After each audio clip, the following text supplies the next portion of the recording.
Hello and welcome to our weekly Integral Love Relationship Web Jam. My name is Martin Utschig and I am the author of Integral Relationships, a Manual for Men, and my second book, Sex, Purpose, Love, Couples in Integral Relationships Creating a Better World.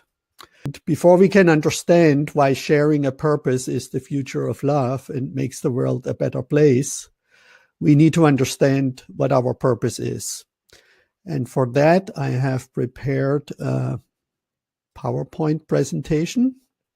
So the overall mission and vision and purpose of our web jams, which take place every Saturday from 10 to 11 Pacific time, is to move towards this ideal relationship with a shared purpose, intimacy, passion, and commitment in a relationship. And we will learn a little later what these little squares in the middle and these chakra symbols mean.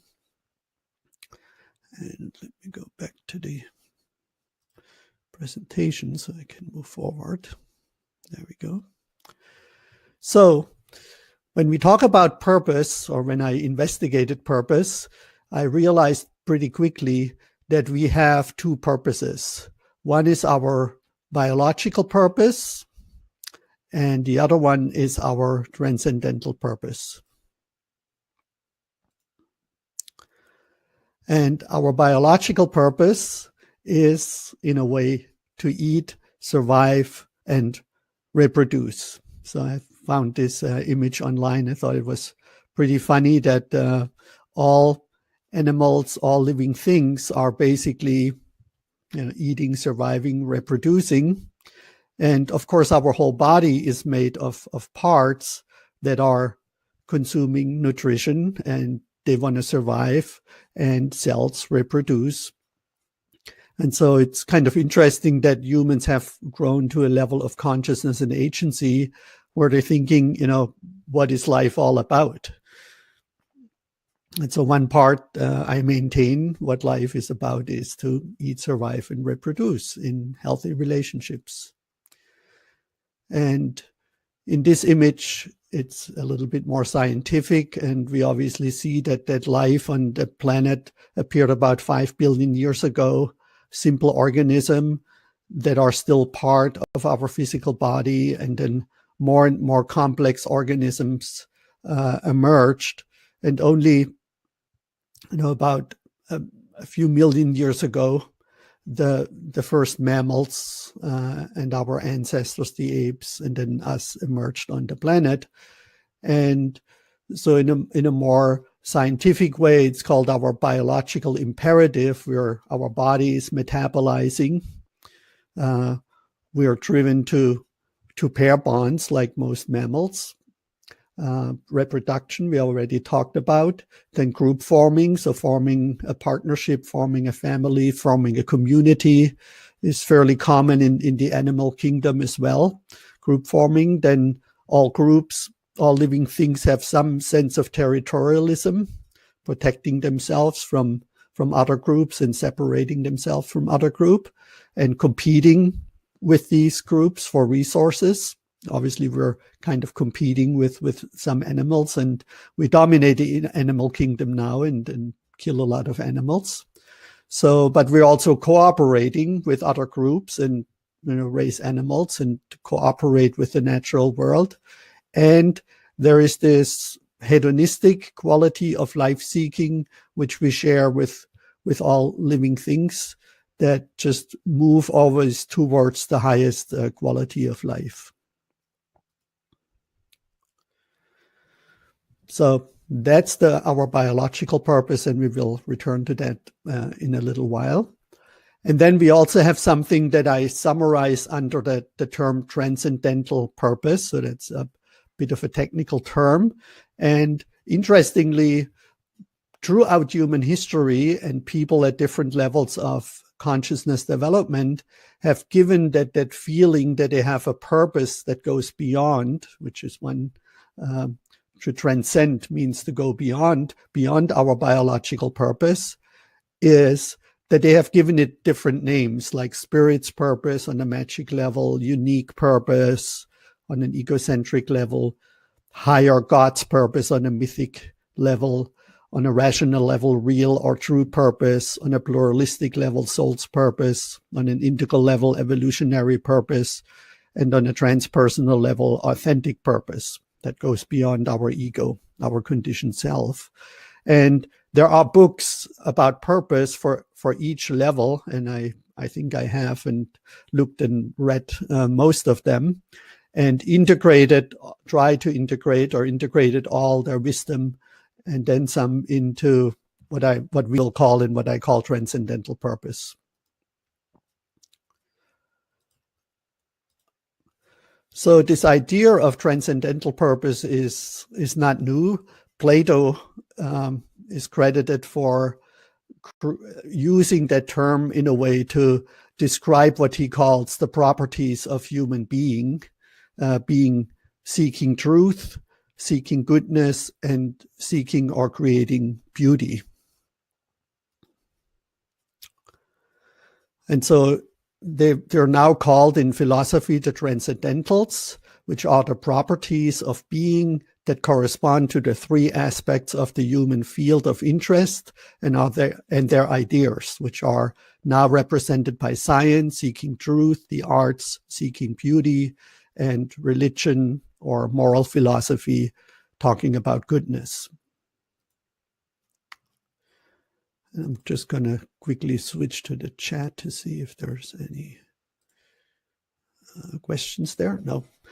So truth translates to science and logic.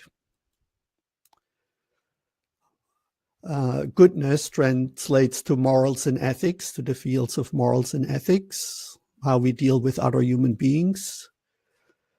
Beauty translates to art and aesthetics. Aesthetics, I hope I said that right. And then there is a fourth dimension that has emerged, which we call functions and systems. Basically, not only how we interact with other humans, but what kind of social structures, monetary systems, education, media, and so on and so forth we create. And Ken Wilber, who developed the integral model that my work is mainly based on, arranged these four dimensions of our essential human nature into what he called the four quadrants. So in the upper left, we see the beautiful eye. Beauty is in the eye of the beholder. Truth in the upper right, the it quadrant, science. Morals, goodness, how we relate with others in the lower left quadrant, and functionality in the lower right quadrant. So one thing that's important about the transcendental purpose is that it always covers these four areas. It creates more truth, more beauty, more goodness, and more functionality. And it is always in support of our biological purpose, which we covered at the beginning, right? To survive, to eat, to procreate, quality of life seeking, to sustain life, basically. And it's interesting that, the Nobel Prizes honor these four areas. There is not 3 or 6 or 12 areas, but 4 areas. The Nobel Prize for Peace honors goodness, Nobel Prize for Physics and Chemistry and Medicine, truth. For literature, beauty. Plato apparently said the only beauty is in poetry. Of course, we can argue about that. And then later, the Nobel Prize for Economic Sciences was added to represent function. So it's really interesting that these 4 domains stand out in the Nobel Prizes. Now, when I studied purpose, I found out that we have genetic predispositions for these 4 areas, and they were created through our sexual selection process, or they were encoded in our DNA through our sexual selection process. So when humans became self-conscious about 200,000, 300,000 years ago, additional sexual selection criteria emerged. So until then, females basically selected for the ability to protect and provide only. And that is still mainly in the animal kingdom. The way sexual selection takes place is that stronger males who can protect and provide for the female and for the offspring are chosen over weaker males.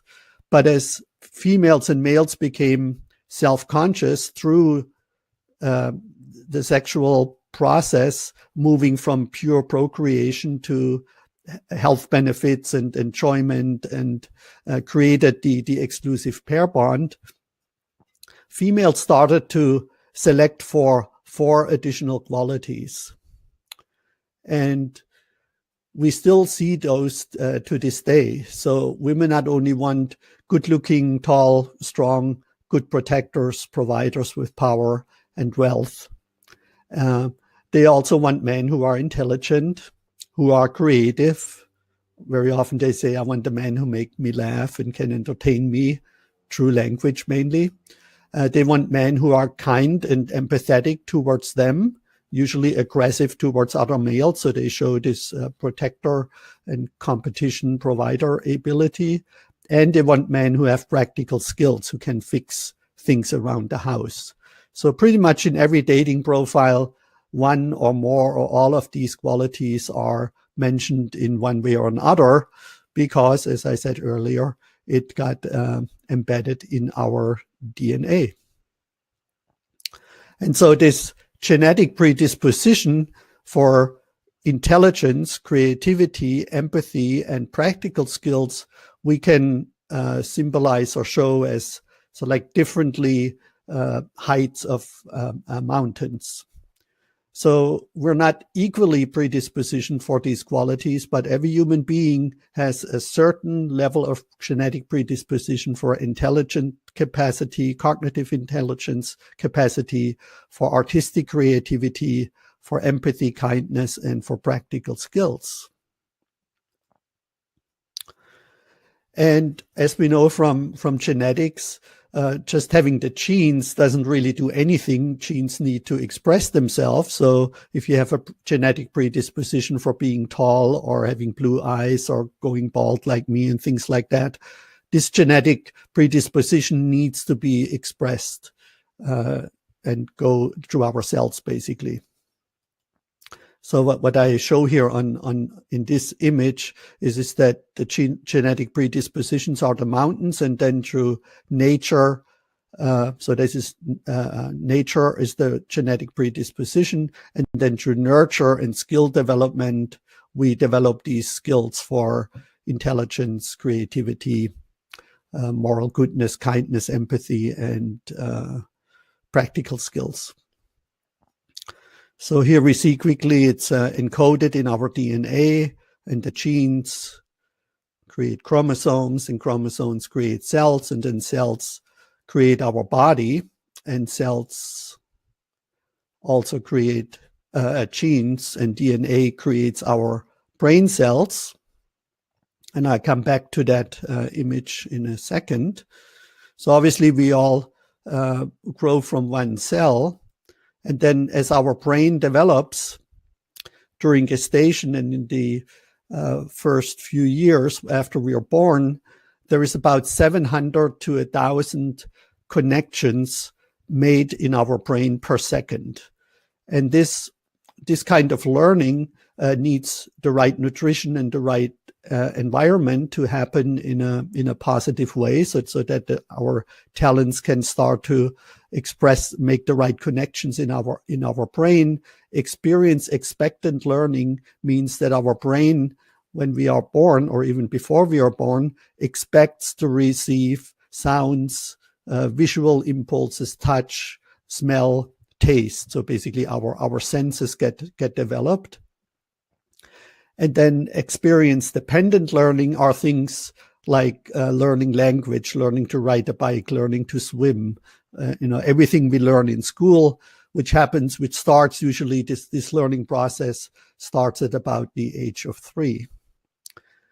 So what really blew my mind, and I didn't know before, is that, as I said, there are about 700 to 1,000 of these synaptic connections made per second, and the brain creates a lot of these connections that are never used again, very simply put. And I described that a little bit more in detail in my book.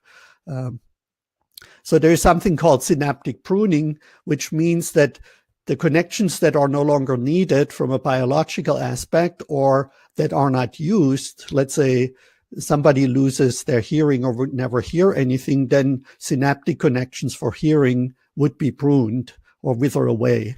Or if somebody is born blind or turns blind early on, then the part of our brain, the visual part of our brain would not develop, and then everything that's redundant in there would be pruned away. And this is mainly so there is space for new synaptic connections to be created that are more vital for survival and for learning and for living our purpose, our biological purpose and our transcendental purpose. And then when we learn skills like language or riding a bike or driving a car, things that so like become natural to us, that we can perform them without thinking about that, the connections between these connections between the axon and terminal and the dendrite that then connect to other brain cells, they get myelated. You see that at the bottom. And that allows them to, this myelin sheath creates less diffusion, interference, leaking, and reduction of resting time between the firing between brain cells.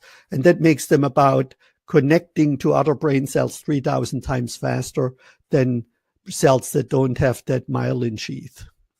So that is important because we then feel, these things that come more natural to us, and we're just quicker, like figuring out intelligence or being more empathetic or creating artistic skills or practical skills with our hands and things like that. They happen more or less automatically in our brain so fast that we can not even think about it or be consciously aware. It just happens and we do it. And so this kind of like summarizes how our transcendental purpose develops. So at the bottom, we have nature with our genetic predisposition for empathy, kinesthetic abilities, cognitive intelligence, and artistic creativity. And then the nature process I just described, right? Our brain, our body needs to develop, and it develops in accordance to this genetic predisposition if we're growing up in a conducive environment. So this is the ideal scenario. So we receive the nurture through experience dependent learning and experience expected learning. It's the other way around. Experience expected learning is first, and then experience dependent learning. Then pruning takes place in the brain, making our brain fit for skill development. And then we practice playing the piano or doing mathematics or whatever we feel drawn to as a talent, or sports, all these things. And we develop the skill. The brain connections that are used a lot, they get myelated, and it becomes sort of like second nature. And we have this feeling, I'm called to doing, creating more good, creating more truth, creating more function, or creating more beauty in the world. And then these expressions then go into finer specialized fields, how they are expressed. I mean, the Olympics are on right now, and there's many disciplines how sports are expressed. And the same is true for creative, artistic endeavors like acting or painting or music or writing, and creating function in sports, dance, political systems, creating truth in science, journalism, philosophy and goodness, morals, caretaking, activism, and so on and so forth.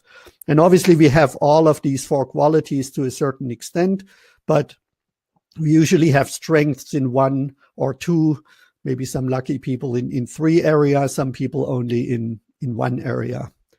And of course, as I said, this is an ideal image if we don't receive the nurture and don't develop the skills that are in alignment with our genetic predisposition, then we feel that there is something off. We're not feeling that we're living beyond our biological purpose, what we're meant to do.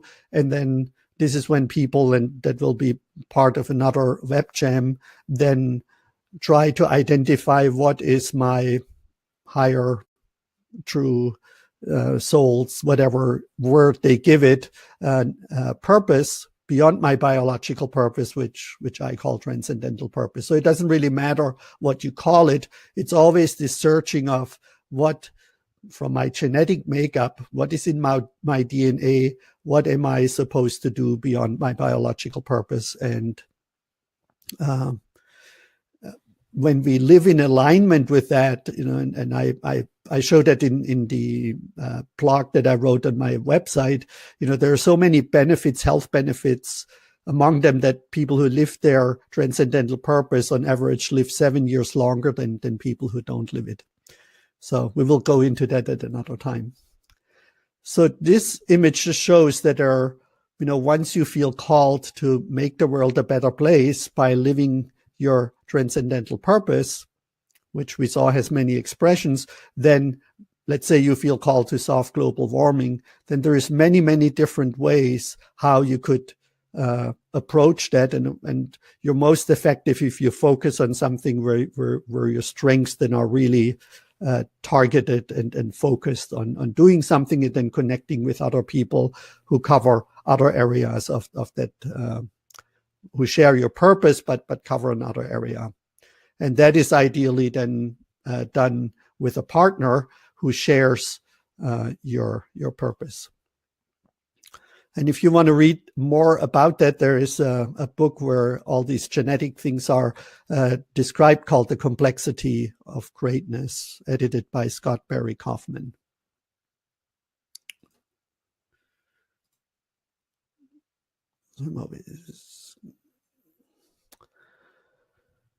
So where we're going now is a shared biological and transcendental purpose.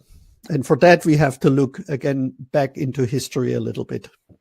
So traditionally, when humans started to create tribes and societies, what developed was a domestic sphere, around the home or the camps, or well, we're kind of staying mainly with modernity now. So there is basically the home sphere, the domestic sphere, and there's no children there. Obviously, children would belong there as well. And then there is the public sphere. And traditionally, males had the rights and assumed responsibilities in the public sphere, at least about 7,000-8,000 years ago, with the advent of agriculture and mythic cultures.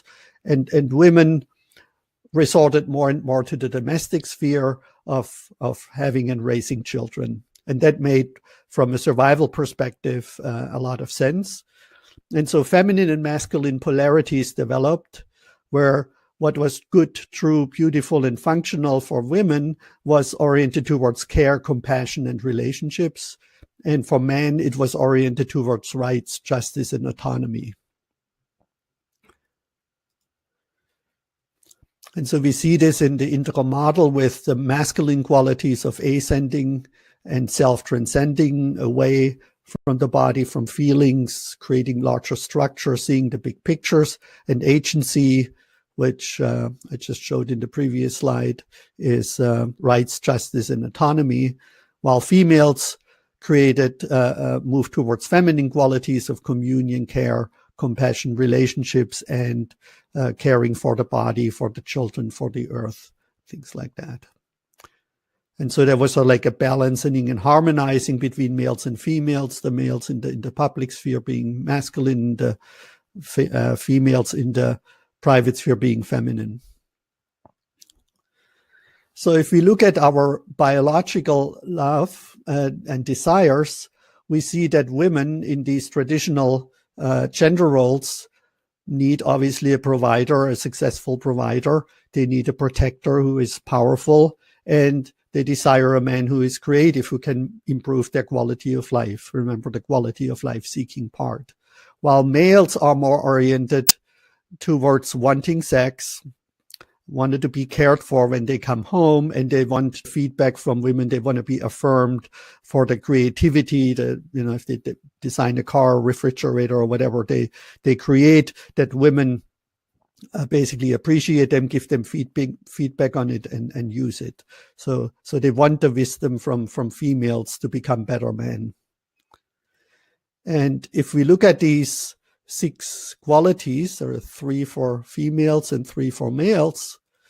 And if you're familiar with the chakra system, you will see that these qualities map onto the 6 of the 7 chakras. So providing survival, the female desire; on the first chakra, sexuality, the male desire; on the second, power, desire of female; on the third, being cared for; on the 4th chakra, creativity; on the 5th, throat chakra; and the female wisdom that men desire on the 6th chakra. And that creates what I call transactional desire. So we see that this dynamic here, my money for your sexuality, my power for your care and compassion in your heart, my creativity for your wisdom. And this transactional desire then leads to transactional love relationships. So as long as these are balanced, right, there's a balance between providing, protecting for sexuality, power for care, creativity for wisdom, and these relationships work really well, and they typically work well as long as females have the rights and responsibilities in the domestic sphere and assume these rights and responsibilities, and males do it in the public sphere.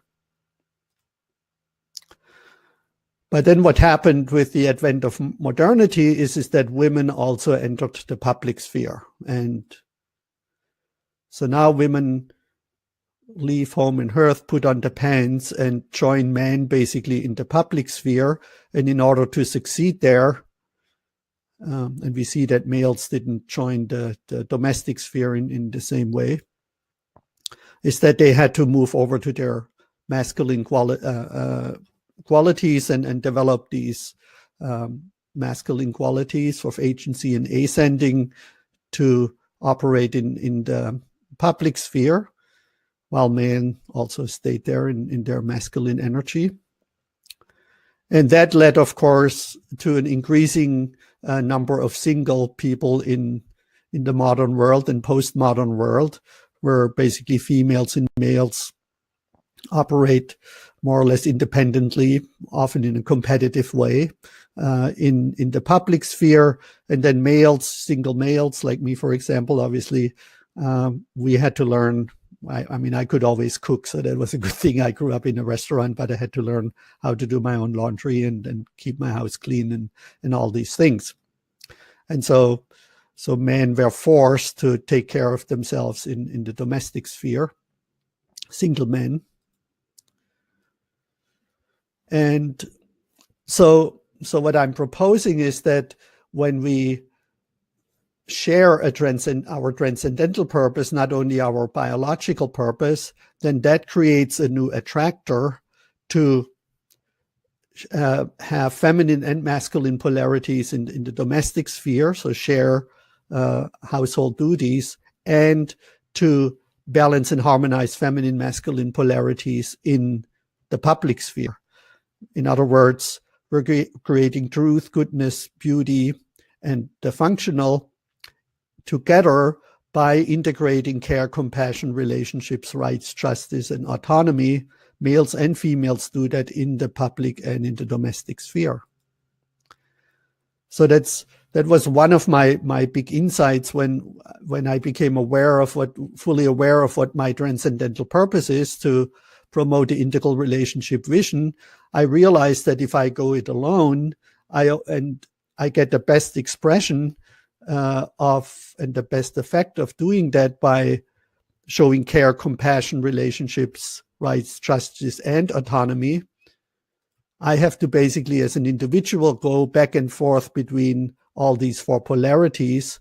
And as we know from relationships, there they're working best if there is a balance and harmonize between agency and communion. And as we see in these two arrows, we can either be more communal or we can be more agentic, and we can either be ascending or descending, but we cannot be both at the same time. So simply put, we cannot breathe in and breathe out at the same time, or we cannot have our attention on an individual or on a larger group. And I will show a few more examples where this becomes apparent. The other reason why I think it makes sense to share our transcendental purpose is because, as we saw earlier with the little towers, so the little towers I'm missing here, people have different strengths in cognitive intelligence, artistic creativity, empathy, and in practical skills. And so for me, for example, my strengths, I feel, are in empathy and in creating systems.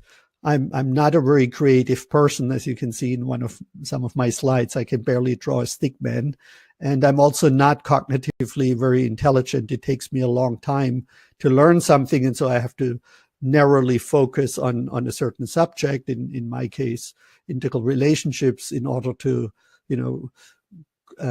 achieve a certain level of knowledge. But overall, I'm not a very educated, intelligent person.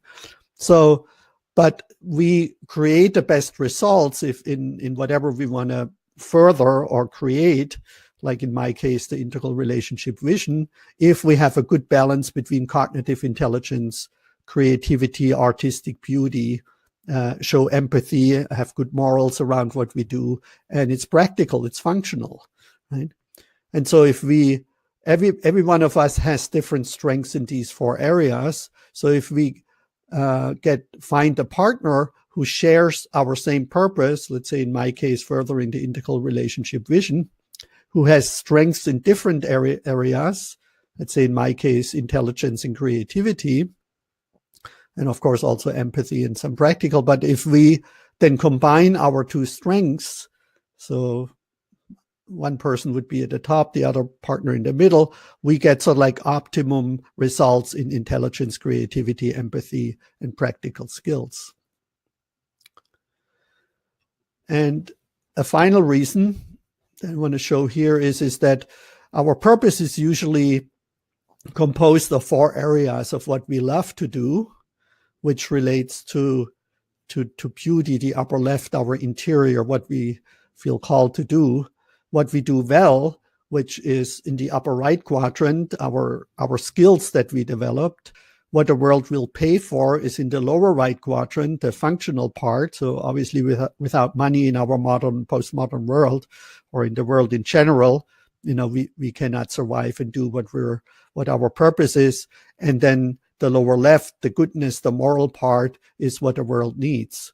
And what we very often see in transactional love relationships is that mostly females want to do what they love to do and what they think the world needs, or what the world needs.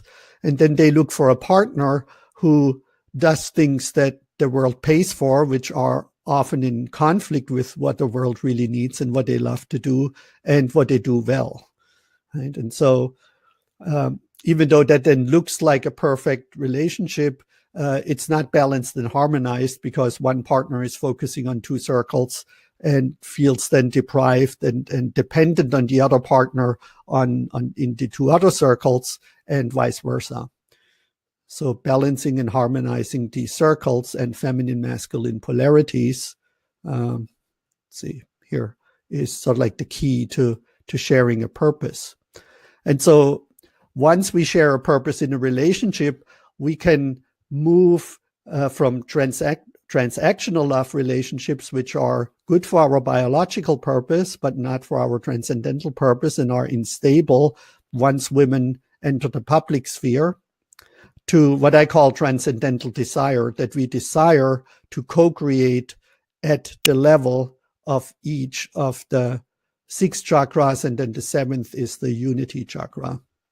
We're co-creating there as well, but for our exploration today, we'll just stay with the 6 chakras. So now, we have this desire, and when we then find a partner, we have what I call transcendental love. So we love what is co-created between the two of us on the material level, on the sexual level, on the power level. And by power, it's important to make a distinction between power with. So this is power with my partner. And in transactional love relationships, it's power over. It's usually that a male has physical power, financial power, sometimes rhetoric power. There's I forgot her name now, but there's analysis that males, when they're in discussion with females, they dominate, they talk more, they interrupt women, while women don't interrupt men as often, for example. It was interesting to see in the last political race between Trump and Clinton. Anyway, they co-create on an emotional heart level and compassion care level.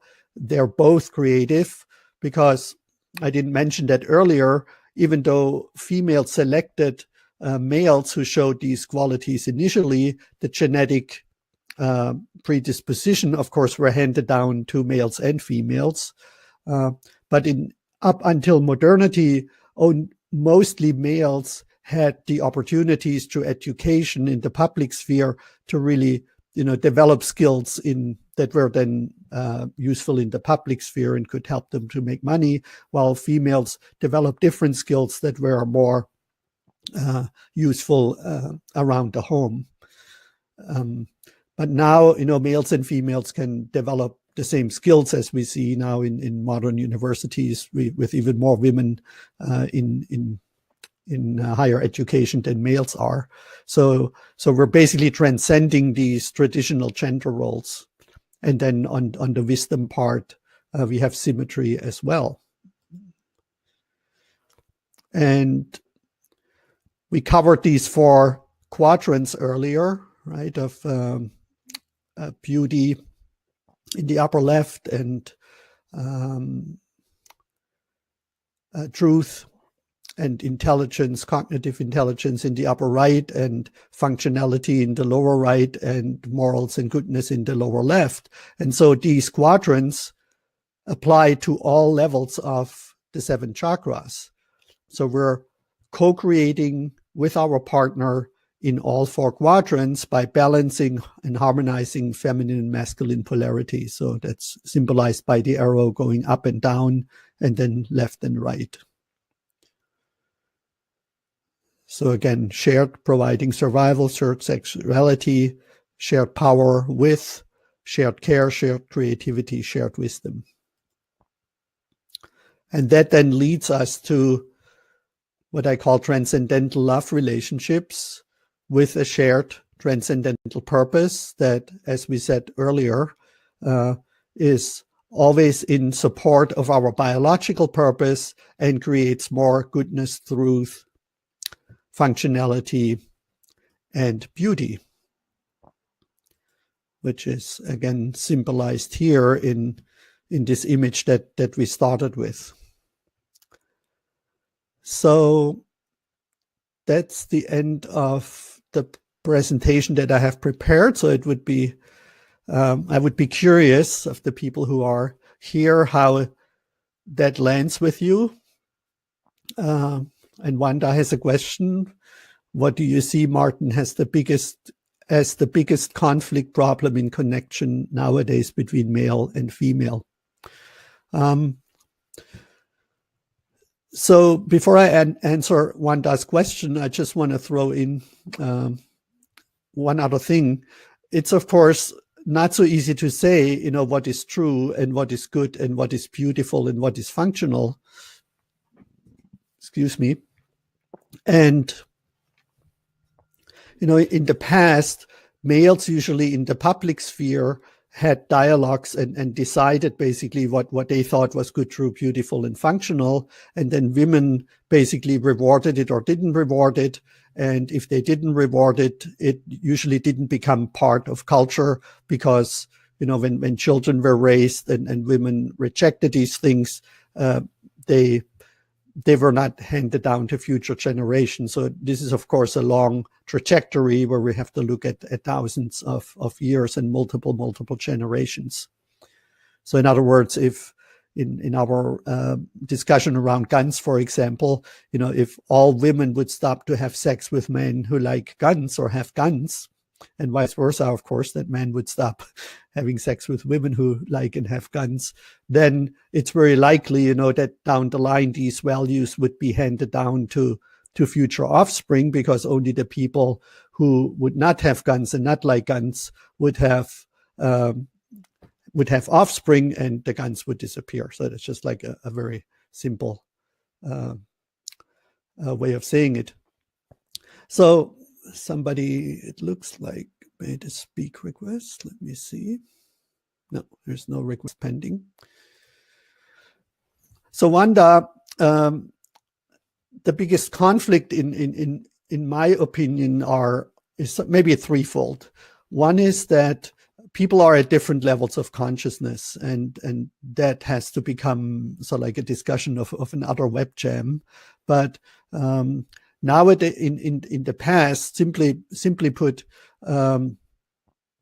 people met in a certain social environment that reflected their level of consciousness. So they were, let's say, either in a gang, egocentric, or they were in a religious community, mythic, or they were in a university, rational, or they were in a pluralistic community in some kind of activity, peace or environmental or spiritual group, and they met a partner there and automatically had sort of like the same value system. But now people meeting on airplanes and randomly in society or online, they're often not aware, when there is mainly sexual attraction and interest, that there are different levels of consciousness, and that creates a conflict. The other conflict is when we enter into transactional love relationships.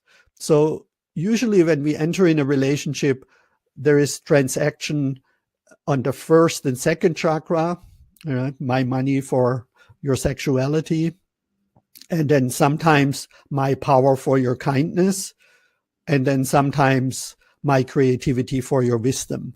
So there is one of them, one pair there, or two pairs, or three pairs. And when that dialectic, right, of give and take in relationships breaks down, let's say the man no longer provides and protects, but still demands sex from the woman and caring, then she gets the short end of the stick, and vice versa, right? So that creates basically conflict.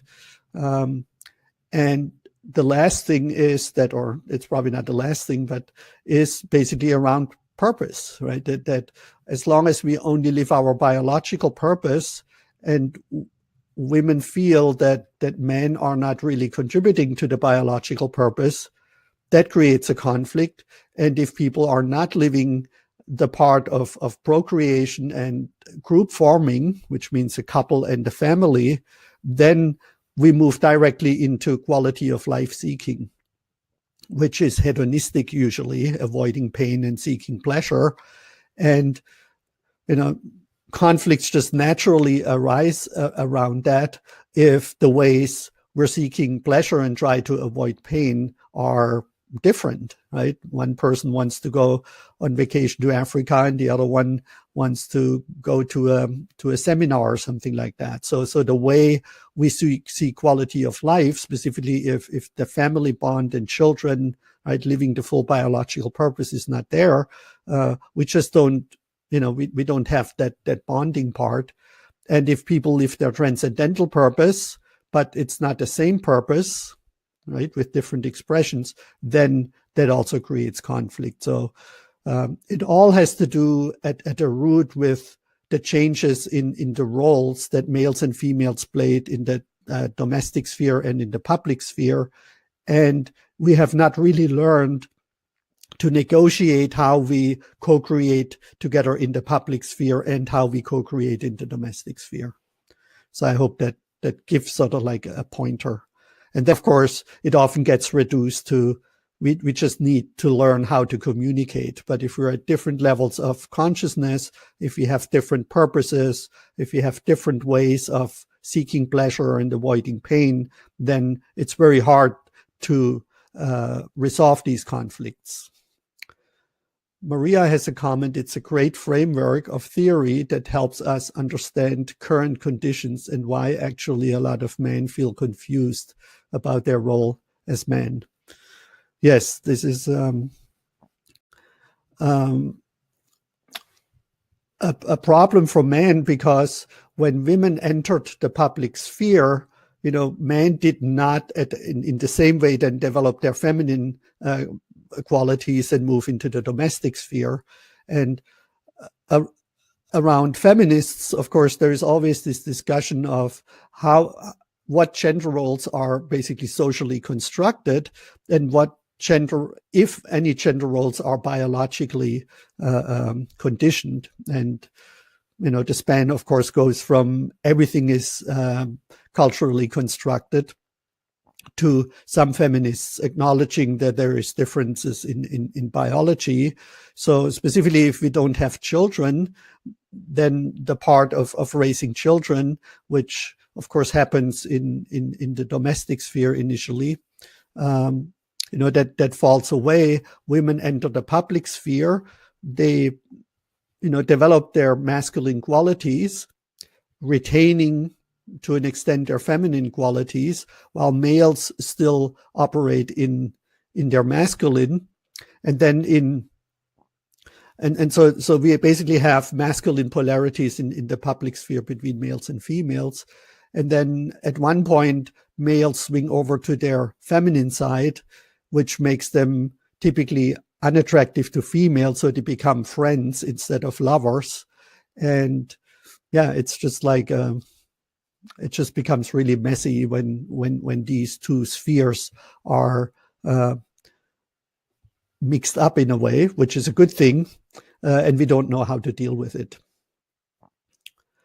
And so that's why I initially created the integral relationship model, where the idea was that and can meet her and balance her. So if she's more in her masculine, maybe he needs to go even more into her masculine so that she can relax back into her feminine, or he can surrender to her power and be in her feminine, be in his feminine, and balance her in that way.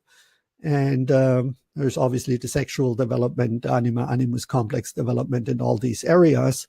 And so I thought, just meeting my partners on that level would lead to a sustainable relationship. So it improved my relationships doing that, but it didn't lead to the long-term relationship that I was longing for. And this is when I discovered that we have a transcendental purpose.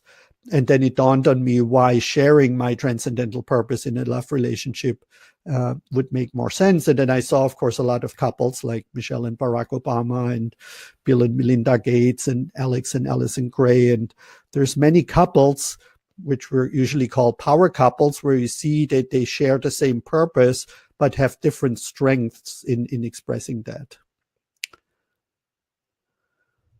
So Maria shares, I'm thinking of my upcoming book on conscious love, and Maria will be in the WebJam next Saturday, along with Belinda, who also wrote a book on successful couples. So she writes, I'm thinking of my upcoming book on conscious love, that the couples I've interviewed indeed have a transcendental purpose. Well, that's why I invited you, because I read your book, that feeds into the biological material survival. It's interesting that this theory you provide can take it to a new conversation. Yes.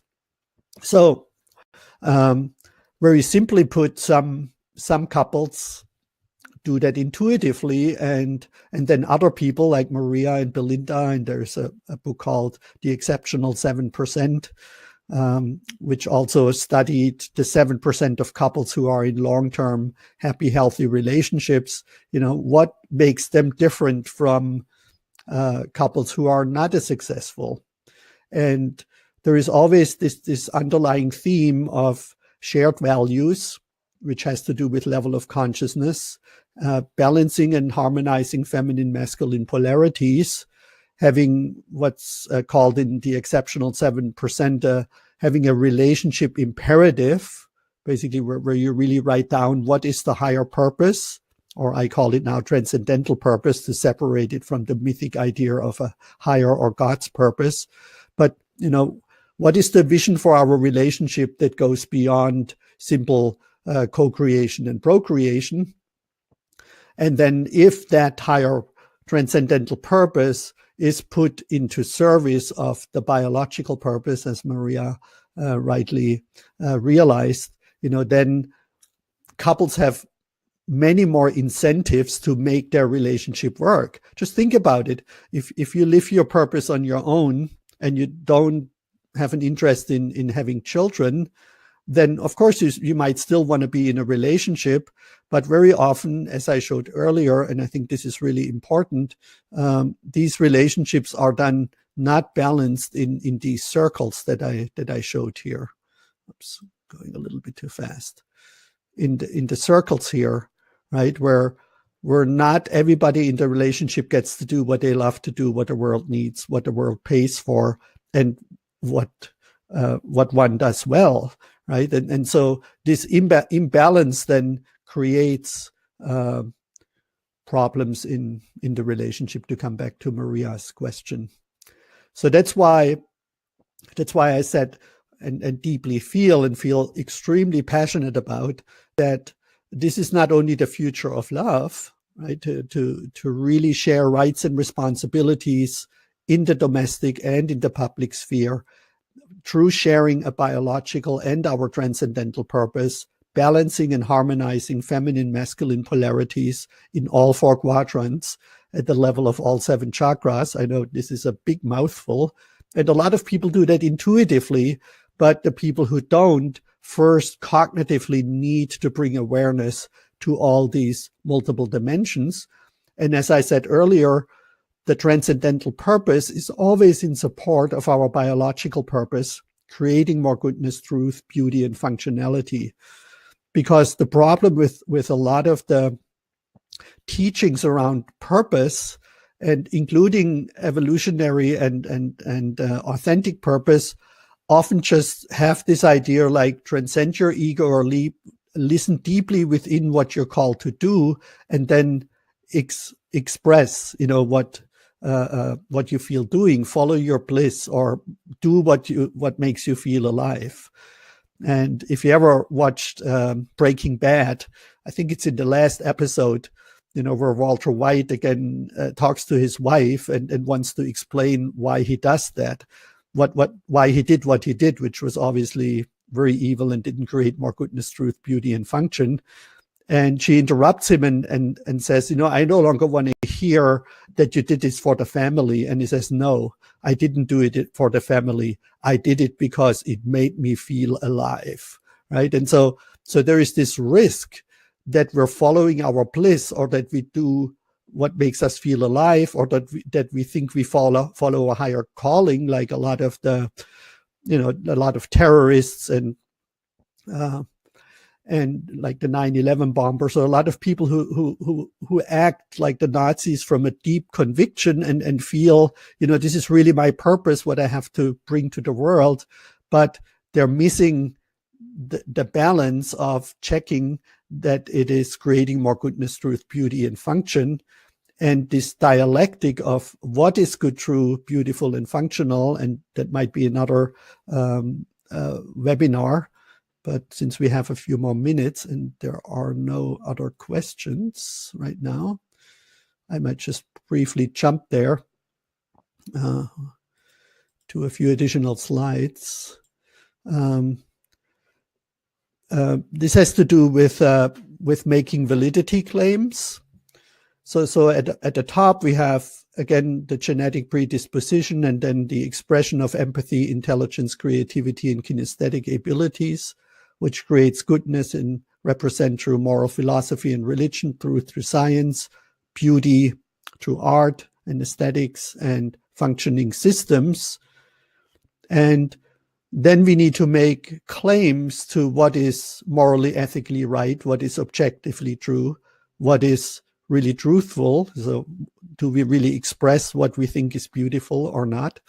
And is it practical? Does it provide a survival value? Does it make the world a better place in a practical sense? And usually, as I said earlier, females, made validity claims to care, compassion, feelings, and relationship because that was conducive to the private sphere. And a lot of people now feel that these validity claims also need to be brought into the public sphere on the right, with the masculine qualities of rights, justice, rationality, and autonomy. And I totally agree. In other words, when we're in a relationship with a partner, sharing our biological and transcendental purpose, before we go to action, we can use what's called communicative action, where we first talk about our actions and find agreement about what we are about to do. Does that create more goodness, truth, beauty, and functionality? And can we justify what we do with these validity claims to care, compassion, feelings, relationship, rights, justice, rationality, and autonomy in the public or in the domestic sphere?